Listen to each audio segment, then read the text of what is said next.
Real stories, real change, rooted in the power of nature. You're listening to Unearthing Optimism from the Arbor Day Foundation.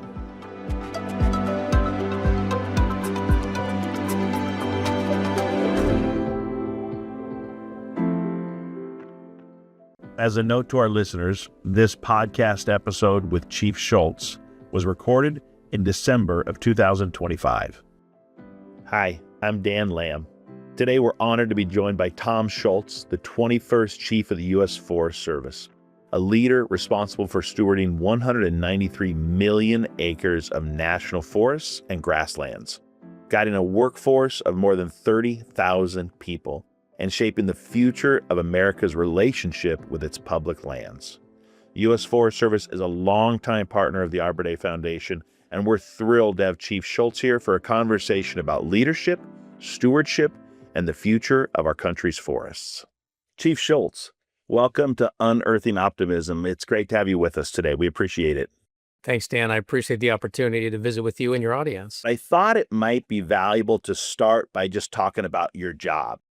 And at the Arbor Day Foundation, we've gotten to work with a lot of chiefs of the Forest Service over the years, and I know what a big job it is. It's a vast, vast job.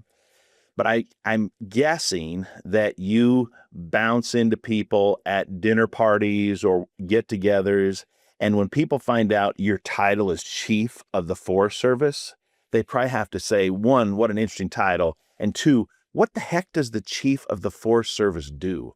So do you mind for our listeners sharing, how do you explain your job? What do you do as Chief of the Forest Service? So we've got about 30,000 employees. We've got national forest in 44 states. We've got a research and development program.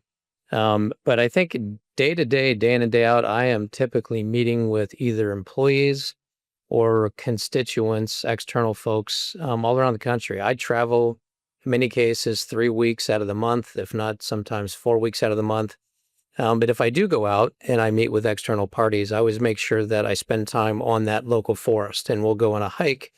We'll meet employees, whether it's fire crews, whether it's recreation staff, timber staff, you name it. But it's always an opportunity to be grounded to the work that we do. And that's the focus that I try to bring to this job, is the work and the accomplishments that we achieve throughout the course of the year.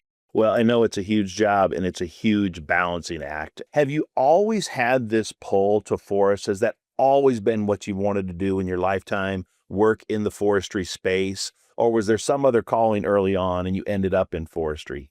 When I kind of think back, when I initially was in college, I was planning for a career in the military. So I would say, no, it's not always been a vision or a goal of mine. I went in the military for 5 years, did ROTC in college. And then it was kind of during that period of time that I was trying to figure out what a next path might be.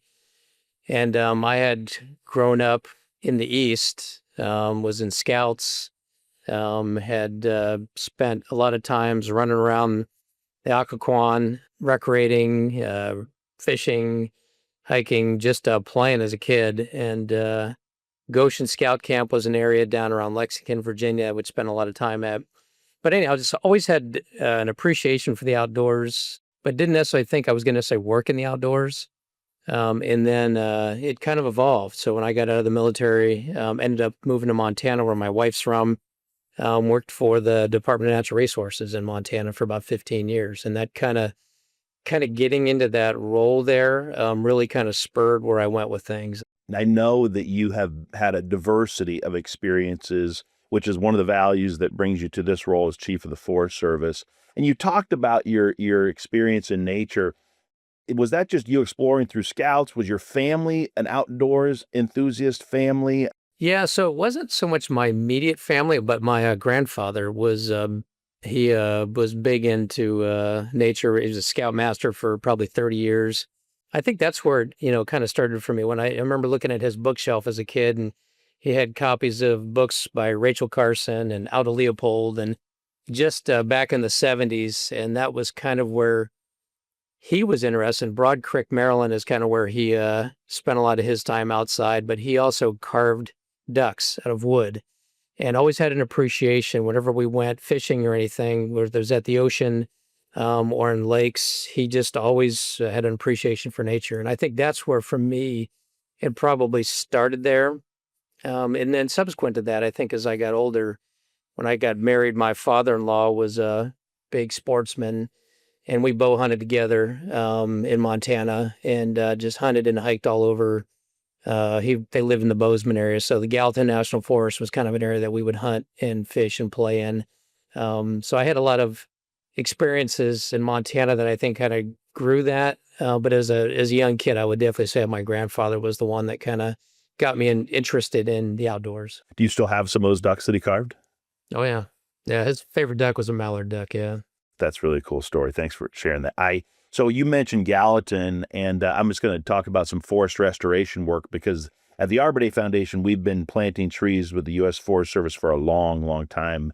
But it was in 1990 when we started, following the Yellowstone fires and the Gallatin fires. And since that time, with the U.S. Forest Service, we've planted more than 55 million trees in 70 different national forests. And we couldn't be more proud than to be working with the U.S. Forest Service on those projects. We planted many more trees on other private and public lands around the country and around the world. But across the country, we're seeing more and more need for restoration for a variety of reasons, whether it's from fire or disease or other challenges. Why do you think it's, and you and I have talked about this, but why do you think it's so important for us to continue to replant when we can in some of these key areas? Yeah, Dan. So to me, it's not an if, it's a we need to. If we're going to have forest in the future, we need to replant. It's a lot of forest will regenerate naturally. But what we're seeing right now is with some of the stand replacement fires that we've had, and I'll just give an example. So the state of California in the last 4 years has burned about 4 million acres. And you look at some of the impacts of those fires, and the fire I like to talk about is the Caldor fire, which is on the El Dorado forest. 2021 burned about 235,000 acres. Half of that fire was stand replacement. So you just don't automatically get back regeneration naturally.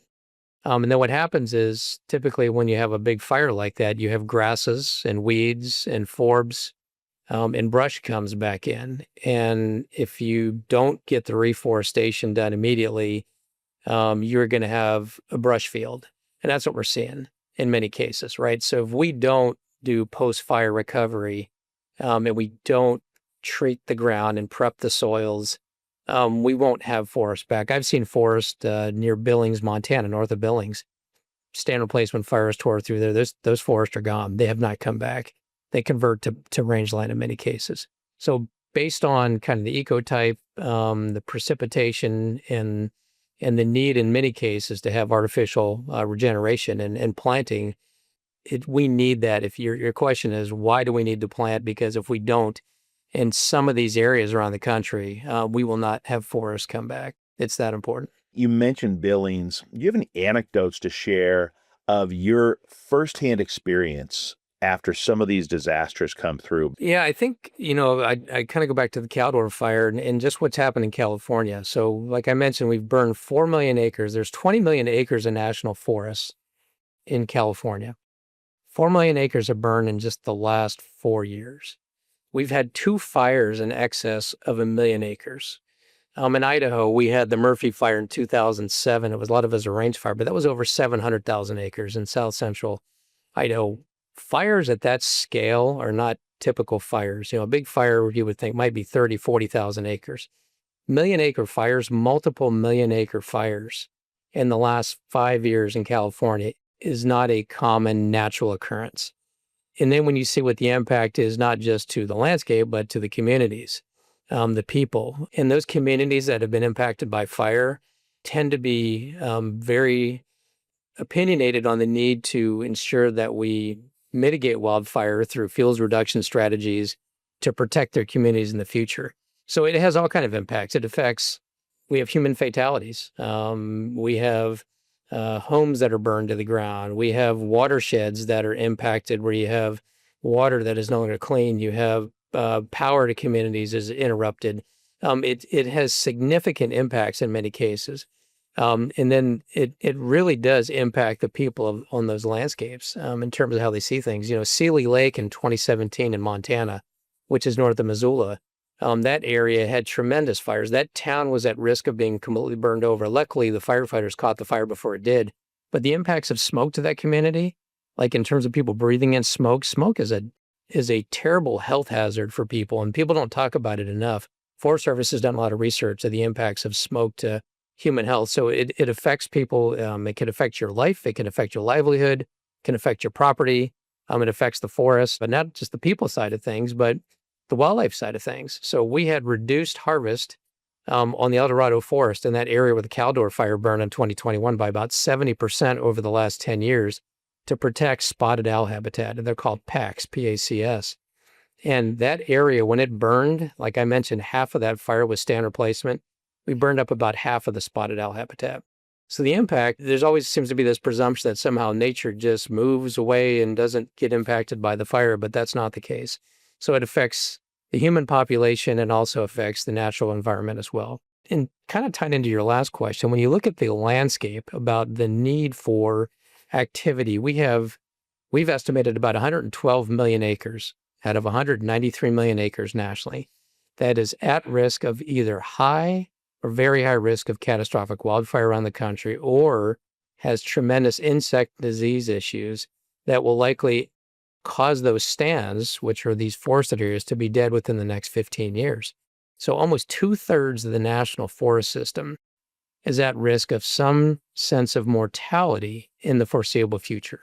So what can we do? And we talk a lot about active management, but active management is a way to mitigate the impacts of those increased fuels, the dense stands, the conditions that are out there on the landscape, the hotter, drier conditions that we have in many cases. But we need to act. In forestry, and forest management is a tool. And it's not just forest management, it's also range management. So we also look at grazing as a part of our strategy for active management. Well, I know you're trying all kinds of unique tactics and policies, not only to manage the forest, but also to restore the forest. But in the name of optimism and hope, what is it over the next 20 years that gives you an optimism that we can get this right and we can make a real difference? What gives me hope is the partnerships.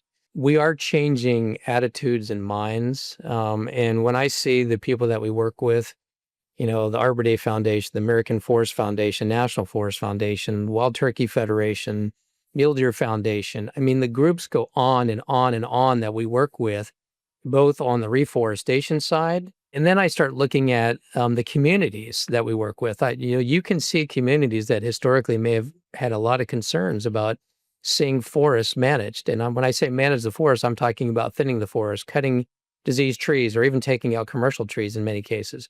But people had reluctance to do that. But now they can see the science behind that and protecting those communities and protecting those forests long term. But to me, the optimism is the fact that we've had more and more partners step up and contribute time and funding to get the work done. And to me, there's a tremendous alignment between many of our partners and the work that needs to be done. I've made these comments before, but a lot of people tend to focus on, there's disagreement in how we manage forest. Most of it, there's not a lot of disagreement in how we manage the national forest. There are some groups that do fundamentally disagree, but I would say that's a minority of interest out there. The vast majority of people value the national forest system. They do not want to see catastrophic wildfire. They want communities protected. They want forests to be healthy. They want to recreate in the forest. And there is a lot of alignment and a lot of support for the national forest system, both internal to the forest and external. So it's the partnerships, Dan, that really drive that home for me in terms of the optimism. We say at the foundation that forestry is a team sport. And I've heard you talk about how the Forest Service is in the relationship business. I love that phrasing, and I believe it, and I see that in your team members looking for complementary partners to make things happen. There's a fantastic community of organizations, large national organizations, and those local community organizations, like you mentioned, that are making a huge difference. I'd love to hear an example that you might have of one of those relationships in play, whether it's with a nonprofit, whether it's with a community organization, whether it's with just some local government, whatever it might be, where you're seeing that positive action in play really making a difference on the ground. It's across so many spectrums. I could talk about the Nature Conservancy actively standing up prescribed fire programs across the West where they're investing in that. I could talk about the Wild Turkey Federation where we've got a Keystone Agreement where they're actually out there actively reducing fuels across the landscape. I could talk about the Arbor Day Foundation and the reforestation efforts. It's the tribes. The tribes have been tremendous partners in terms of cultural burning efforts and then managing their own lands and wanting to support the management of the national forest system. The states have been great partners. My own experience in Idaho is, a lot of people have heard the term good neighbor authority, and that's where the states have been given congressional authority to assist in the management of the national forest system, as well have tribes, as well have counties. And when we talk about the work that the states are doing or the tribes are doing, it's not just about commercial timber sales. And if anything, what we see is there's more restoration activities, pure restoration, where it's creating habitat for fish and wildlife, replacing culverts that are fish barriers, those kind of things, improving road systems. But, most of the contracts that the states have stepped up to do, it's to do the work that the Forest Service is challenged to get done either with budgetary constraints or just some of the length of time it takes us to do the contracting. But partnerships across the board, the forest could not be managed. The other great example I'll give you, we haven't even really talked about recreation yet, but we have probably close to 170 million visitor recreation days a year on the National Forest System. And we have over 82,000 volunteers that support us in the management of recreation on the National Forest System. Let's talk about that a little bit more. I know recreation is a big part of what you're paying attention to, and it's such an important part of inspiring people and making people aware, not just of the beauty of the forest, but the functionality of the forest. Can you tell me a little bit more about how recreation is an important way to connect people with the forest and just really an appreciation of conservation in our forest lands? Yeah, no, Dan, that's a great question. So there's two things I'll bring up. One is the most permitted use we have in the National Forest System is grazing, about 40%, but the most use we have is recreation. So most people know the National Forest System through recreation. I don't care if you hunt, which I do, if you fish, which I do, if you hike, if you camp, if you're a backcountry horseman, if you like to work in the wilderness, if you want to just go for a day hike or camp. That's how people in many cases know the National Forest System. And to your broader audience, a lot of people probably don't differentiate many times. What I experience when they come out east a lot of times is people don't know the difference between the national parks, the Bureau of Land Management, the National Forest. They know about public lands, and maybe they understand there's a difference between public lands and private lands, which there is. But it's such an opportunity for people to get out. I mean, and we talk about living healthy lives and the importance of the National Forest System in exercise, and finding a way to get away from the noise and congestion of driving in traffic. We've had national forests that are within 60 miles of Houston, of Phoenix, of Tucson, of LA, San Francisco. You pick those big cities and we've got national forest, and there's a lot of use. People want to get out. They want to see the national forest. They want to recreate, and the use is increasing over time. The other user group that I want to mention is veterans. We have several programs with veterans groups. So when veterans come back and they may have PTSD, and if there's certain programs out there to get them out in the National Forest System that we partner to enable them to get back and kind of get some relief from some of their symptoms as a way just to kind of reintegrate them back into society. So the National Forest provides all kind of opportunities for people to recreate, whatever that recreation might be. It could be motorized recreation. Maybe you want to take a UTV out, or you want to be on a snow sled, whatever that might be, or an e-bike or a mountain bike. But people want to recreate, and there's many different ways to recreate on the National Forest.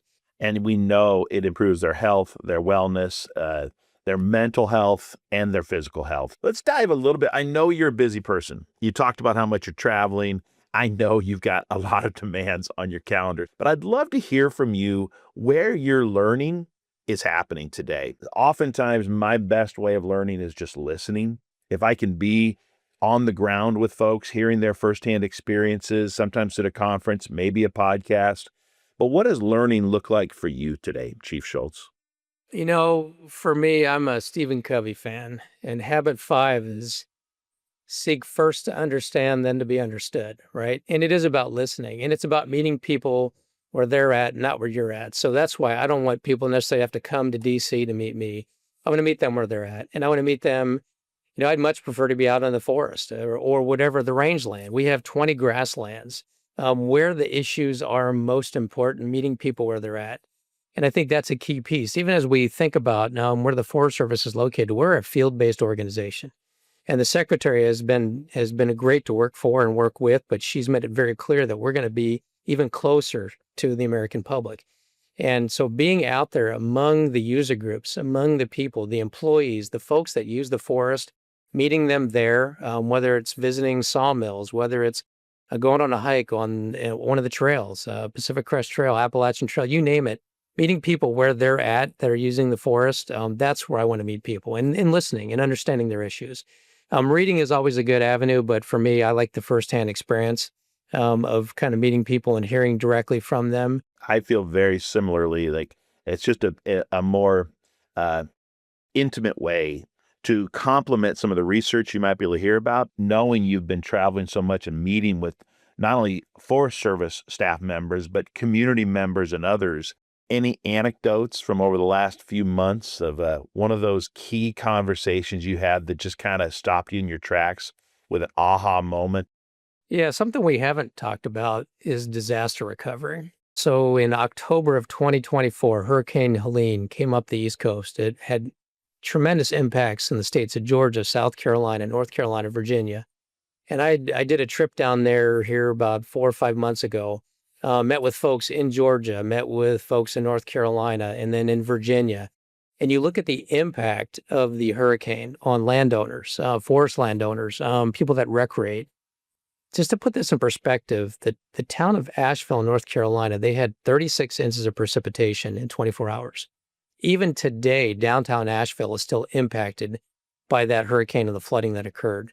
So being on the ground and seeing our employees administer the disaster funds that were received by Congress to improve that situation and help restore roads and trails, habitat, helping those community members. We probably had several months of employees that were in Asheville that had no power, no water. So that community, you don't get that by watching the news. You don't get that by reading the newspaper. When you go out on the ground and see those communities firsthand and talk to the employees that lived through that experience, and how they sent and people that could send their family members away, and they stayed there to help the town. That has had an impact on me. The Forest Service has a tremendous responsibility. Again, people don't realize this, to administer disaster recovery funds, and that's from anywhere there's disasters. It could be wildfire disasters, it could be flooding, could be hurricanes, tornadoes.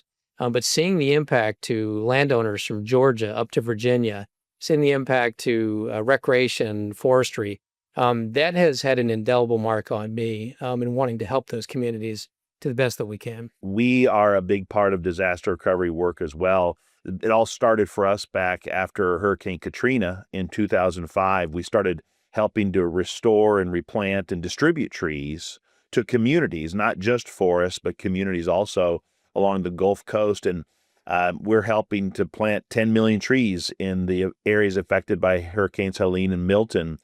And I have had the opportunity to be in Asheville as well. And it's sobering to see the damage. But also, my experience is anytime I go to those communities, the resilience and the determination to bring those communities back to life, and trees and forests being a part of that, it's just inspiring. And it just makes us want to dig in even harder to help make it happen. I'm guessing you have experienced the same kind of thing as you visit, not only with Forest Service personnel, but just community members, just that determination and resilience. Dan, you're spot on. We talk a lot about resilient forests, but it's the people that live in those communities that are truly resilient, right? And I'm a believer that you don't really talk about the forest without the communities, and they're hand in hand. And you'll hear me say a lot, if we have a healthy forest, in many cases, we have a healthy community. So those communities and those forests go hand in hand. Unhealthy forests that aren't managed, that don't provide jobs, have impacts on healthcare, education, the economy of that local area. When we have a hurricane or tornado that comes through there, if we don't go in and help recover those areas, it will impair those economies of those communities and towns. So the forest is critical for so many reasons, but for that community health, that community aspect, you can't emphasize it enough. And the term that the Forest Service is typically used has been community stability. That's one of the pillars of the Forest Service, is to ensure that we provide opportunities for economic engine to be a part of what's going on the landscape, and that it provides a stability for the community. And you see many communities where the national forest can be 70, 80, 90%. Those communities can't tax.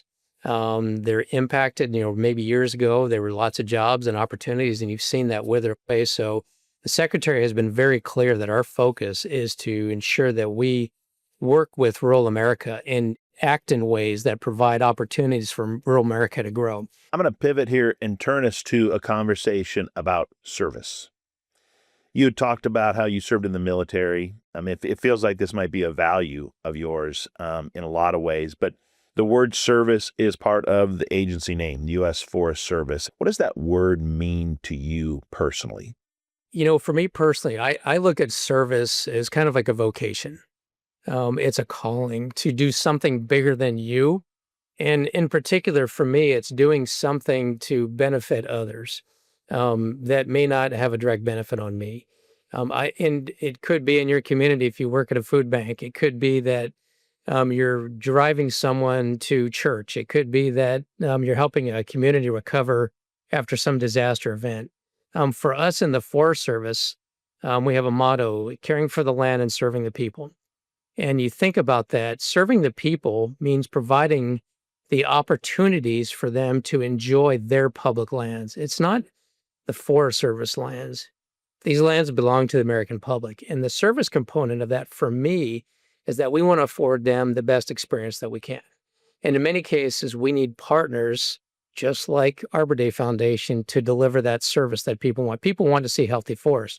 They want to know that we have trees that are being planted and growing into the future, so that their kids and their grandchildren are going to see those forests at some point in the future. So service is providing those opportunities for others, and it's directly contributing and giving back to the community. And for you personally, it seems like something that it isn't just about the Forest Service. I feel like it's you, Tom. Like this is a core value of yours as well. Is that right? It definitely is. My personal life, I have been in many different service roles in my communities. Whether it was coaching soccer, volunteering in Boy Scouts, serving at church. But yeah, it's a core value of mine, you bet. We find the foundation, some of our best partners are those who have kind of shared values with us, and kind of commitment to service excellence is one of our values as well. We also think about positivity and optimism, and we see a lot of momentum in the forestry space today. A lot of challenges, no doubt about it. We've talked about some of those challenges already, but what gives you confidence today about the future of our country's forests? So much of what is written just in the news in general is negative. You almost have to go looking for positive news. And I'm the kind of guy that if there was a good news network, which I think there probably is, I tend to be optimistic, not in a Pollyannish sense, but I think if you are going to lead people and you have a negative view all of the time and you're just down about things, people don't follow you. People don't want to be alongside you and go where you're going. So I think for me, what gives me optimism is that we are doing good things. We are getting things done. We had probably one of the most successful years in the Forest Service that I've seen in a long time. And that's been in a sea of change. But when you look at the fire season that we had more fire starts than we've had over the last 10 years by 12% on average. We burned half as many acres. We've reforested this past year over 285,000 acres, which is the most we've done in probably over 20 years of reforestation. When you look at the timber that we've sold in an active management strategy, we exceeded our goals by, probably a couple 100,000 board feet. On the fuels work that we've done this past year, we treated over 3.3 million acres to protect communities and reduce fire hazards. So what gets me excited is where we're going. There's an opportunity in kind of reframing and restructuring the agency to address things that have been problematic for many, many years. One of my favorite books, and I say this a lot, is The Forest Ranger. Herbert Kaufman wrote the book in 1960, and it's a study on culture on the Forest Service. And it talked about the Forest Service, a very strong culture back in the 50s and up until, the early 60s. And the idea was that the ranger, the district ranger, who was that local line officer, had a lot of autonomy and authority to make decisions, but they had to be in alignment with some of the direction from the Washington office. So the premise behind the book is that with some sideboards in some clear direction that was over time reinforced, that you could afford discretion locally to that local line officer. And those people were embedded in the communities, right? They knew the people, they worked with them, they were trusted. They, back to the term of service, they served those communities. And what I've seen over time is that as we've built more bureaucracy, which we have gotten away from some of that. And then we move people around a lot to promote them. So our focus is getting back to basics, addressing some of those frustrations. We're looking at the regulations that we have, the directives that we've issued. So we're trying to clear the deck and allow for people that are closest to the ground, the men and women that are working on the ground, to make the best decisions that they can, getting that local input, working with other landowners, community members, and so forth to do the work on them. So that's what drives me. That's what gets me excited optimistic about the future. And when we talk about the change and that light, when people understand that it would take the Forest Service upwards of 8 to 9 months to hire a seasonal employee. Think about that. So if you were applying for a seasonal job, it could be up to 9 months to get hired by the Forest Service. And nobody thinks that's a good thing.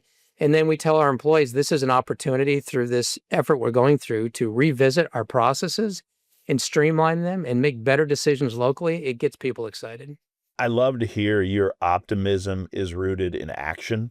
It isn't just naive optimism, it is action. And I love that you're leaning into the people of the Forest Service to help reinforce that optimism and positivity, because there are amazing people working in the Forest Service, no doubt about it. I'm curious, Tom, since you've been in this job, what's the biggest surprise you've had as Chief of the Forest Service? I get that question a lot. So I've worked alongside the forest for probably 25 years, working for states and industry, those kind of things. So I feel like I know the programs pretty well, and I understand that. I'm aware of where the forests are at, but the piece that has been the biggest learning opportunity for me really has been the employees. We talked about service before, but I've worked in the military, I've worked for state government, I've worked in the private sector, and nowhere have I seen the passion and the commitment to the job that I've seen in the Forest Service. When I see that commitment, and it's borne out in many, many people and what they do and how they do it, that's what gets me excited. And that's what's opened my eyes probably more than anything, is just the passion and the drive and the commitment that so many employees have for the work that they do. And many of them will tell you it's the best job I've ever had. It's the job of a lifetime. It's a dream job. I hear that a lot. I've seen that passion. I've seen that commitment. And like I mentioned, we're proud to get to work with a lot of your team members all around the country. Tom, one of my questions I ask folks at the end of every podcast is there a favorite tree story, tree memory that you have that you can share with our listeners? Yeah, so my favorite tree is the western larch. It's a deciduous conifer. My story, though, is I've got 2 stories to share with you.